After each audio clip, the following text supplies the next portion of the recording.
Welcome to another important lecture of quantum chemistry lecture series. In this lecture, you're going to study about the effective nuclear charge. So before moving towards the lecture in detail, don't forget to subscribe my channel and to press the bell icon and like and share my videos if you are getting from them. Now let's have a look at the lecture in detail.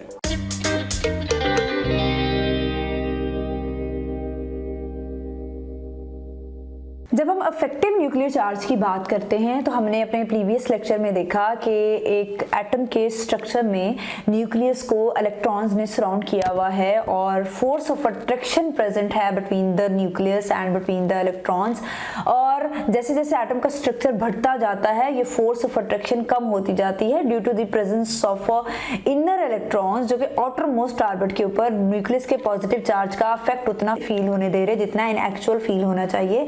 And this is because of the presence of the inner electrons. और वो inner electrons जो होते हैं electron electron repulsion की वजह से और nucleus के ज्यादा करीब होने की वजह से उन आउटर मोस्ट इलेक्ट्रॉन्स को न्यूक्लियस के चार्ज से शील्ड कर देते हैं। या हम ये कह सकते हैं कि उस आउटर मोस्ट इलेक्ट्रॉन और न्यूक्लियस के दरमियान जो मौजूद इलेक्ट्रॉन्स हैं एक इफेक्ट कॉज कर रहे हैं जिसको हम स्क्रीनिंग इफेक्ट कहते हैं और जो उस आउटर मोस्ट इलेक्ट्रॉन्स को उतनी फोर्स ऑफ अट्रैक्शन फील नहीं करने दे रहे एक्सपेक्टेड हमारे पास जो फोर्स ऑफ अट्रैक्शन है। और एक सम हो एक लेस अमाउंट ऑफ चार्ज जो है पॉजिटिव चार्ज वो आउटर मोस्ट इलेक्ट्रॉन्स फील कर रहे हैं जिसको हम अफेक्टिव न्यूक्लियर चार्ज कह रहे हैं। अब अफेक्टिव न्यूक्लियर चार्ज क्या होता है इसको हम इस तरह डिफाइन कर सकते हैं। This is the average nuclear charge felt by an electron in an atom taking into consideration the shielding effect और स्क्रीनिंग इफेक्ट।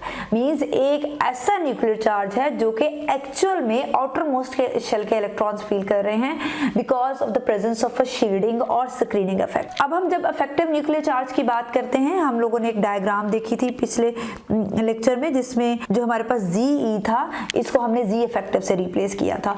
अब Ze जो है इफेक्टिव न्यूक्लियर चार्ज दो ऐसे पैरामीटर्स हैं जिनके ऊपर डिपेंड कर रहा होता है। The first parameter is it depends upon the number of n। Principal quantum number के ऊपर डिपेंड कर रहा होता है। जैसे जैसे प्रिंसिपल क्वांटम नंबर बढ़ता जाएगा हमारे पास जो ऑर्बिट है हमारे पास जो एटम है उसका साइज भी बढ़ता जाएगा और इस तरह से उस स्पेसिफिक ऑर्बिट का न्यूक्लियस से डिस्टेंस भी बढ़ता जाएगा। So greater the distance from the nucleus greater will be the screening effect. तो डेफिनेटली न्यूक्लियस के और उस आउटर मोस्ट ऑर्बिट के दरमियान ज्यादा शेल्स आते जाएंगे ज्यादा इलेक्ट्रॉन्स आते जाएंगे तो स्क्रीनिंग इफेक्ट भी बढ़ता जाएगा। So n is number of shell is directly proportional to the screening effect. जितने ज्यादा हमारे पास n होगा उतना ज्यादा जो होगा स्क्रीनिंग इफेक्ट भी बढ़ता जाएगा। अब Z इफेक्ट को हम किस तरह से कैलकुलेट कर सकते हैं। Z इफेक्ट को कैलकुलेट करने के लिए हमारे पास जो एक्चुअल इफेक्टिव न्यूक्लियर चार्ज है उसमें से जो स्क्रीनिंग इफेक्ट है उसको हम माइनस करेंगे तो किसी भी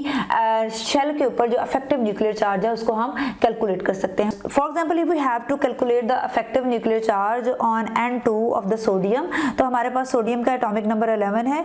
इसके हम कह सकते हैं कि पहले शेल में इसके जो इलेक्ट्रॉन्स होंगे 2 होंगे दूसरे में हमारे पास 8 वी आर हैविंग 10 और यहाँ पर जो होगा हमारे पास एक इलेक्ट्रॉन होगा। सो this is the electronic distribution of the sodium. अब यहाँ पर हमने इफेक्टिव न्यूक्लियर चार्ज अगर N2 पर कैलकुलेट करना है तो टोटल इसका जो चार्ज होगा हम उसको लिखेंगे।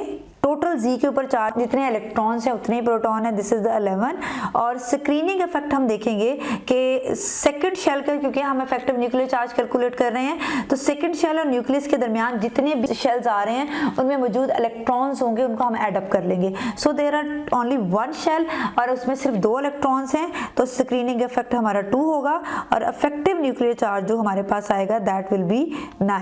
तो इस तरह से हम किसी भी शेल का जो है इफेक्टिव न्यूक्लियर चार्ज जो है उसको कैलकुलेट कर सकते हैं। But when we talk about the subshells जो हमारा इफेक्टिव न्यूक्लियर चार्ज है ये सबशेल्स जो होते हैं उसके लिहाज से भी वेरी करता है। तो इसको हम एक और एग्जांपल से समझते हैं। अब फर्स्ट कर लीजिए एक ही एटम के 2 डिफरेंट जो है हमारे पास एनर्जी लेवल्स हैं। तो हमने जिस तरह से बात की जैसे जैसे n इंक्रीज करता जाएगा तो हमारे पास जो है वो इफेक्टिव न्यूक्लियर चार्ज जो है वो डिक्रीज होता जाएगा। तो अगर हम इन दोनों में देखें तो इफेक्टिव न्यूक्लियर चार्ज जो होगा हमारे पास 1s के ऊपर ज्यादा होगा as compare to the 2s। इसी तरह से क्योंकि हमारे पास नंबर ऑफ n यहाँ पर ज्यादा है और यहाँ पर कम है और ये एक ही एटम के दो डिफरेंट हमारे पास एनर्जी लेवल्स हैं, तो हम कह सकते हैं कि 3p के ऊपर जो इफेक्टिव न्यूक्लियर चार्ज होगा वो ज्यादा होगा as compare to the 4p। अब दूसरा फैक्टर जिसके ऊपर इफेक्टिव न्यूक्लियर चार्ज डिपेंड कर रहा होता है, this is the shape of the sub orbitals. हमें पता है कि सबसे ज्यादा हमारे पास जो होमोजीनियस डिस्ट्रीब्यूशन होती है इलेक्ट्रॉन्स की वो इसमें होती है, because it have a spherical shape, तो हमारे पास इसमें होमोजीनियस जो है वो डिस्ट्रीब्यूशन ऑफ इलेक्ट्रॉन्स है। When we talk about the p, तो p हैविंग अ नोड और एंटी नोड्स, और इसके कुछ रीजंस ऐसे हैं जहां पर इलेक्ट्रॉन पाए जाने के चांसेस बहुत कम हो या जीरो होते हैं, और कुछ एरियाज में इलेक्ट्रॉन के पाए जाने के चांसेस जो होते हैं वो मैक्सिमम होते हैं। तो due to the presence of a node and anti nodes, इनकी जो होती है इफेक्टिव न्यूक्लियर चार्ज जो होता है इनके ऊपर कम फील होता है, और इस तरह से d के ऊपर उससे भी कम और f के ऊपर सबसे कम इफेक्टिव न्यूक्लियर चार्ज जो है वो फील होगा।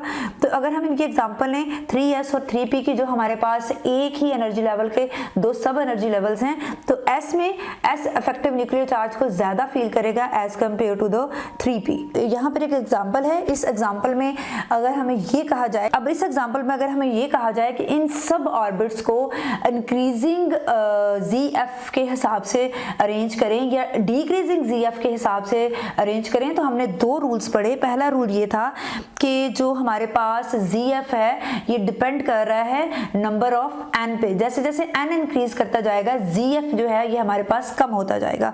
तो इसका मतलब ये है कि यहाँ पर जो सबसे लेस नंबर है दैट इज द 2s। दूसरा रूल हमने ये पढ़ा कि जितना ज़्यादा डिफ्यूज्ड हमारे पास सब ऑर्बिटल होगा उतने ज़्यादा वो लेस अफेक्ट फील करेगा न्यूक्लियस चार्ज का। तो इसका मतलब है कि यहाँ पर लेस जो हमारे पास डिफ्यूज्ड है that is the s and that having a spherical shape के ऊपर इफेक्टिव न्यूक्लियर चार्ज सबसे ज़्यादा फील होगा। उसके बाद अगर देखें तो हमारे पास n आ जाता है, less number of n is 3, तो हम कहेंगे कि इसके बाद जो लेस अफेक्ट फील करेगा न्यूक्लियर चार्ज का वो 3p है, and least zf will be felt by 4d। और इसी तरह से अगर हम इनको डिक्रीजिंग ऑर्डर के हिसाब से अरेंज करें तो 2s जो होगा वो इस तरह से हमारे पास आ जाएगा, सबसे ज़्यादा इफेक्टिव न्यूक्लियर चार्ज फील कर रहा है, उसके बाद 3p फील कर रहा है, और उसके बाद 4d जो है वो इफेक्टिव न्यूक्लियर चार्ज को फील कर रहा है। So this is all about the effective nuclear charge. In the next lecture you are going to study about the orbital energies. Till then stay happy, keep learning, and comment section में comment करते रहें उन तमाम topics के नाम जिनके बारे में आप जानना चाहते हैं।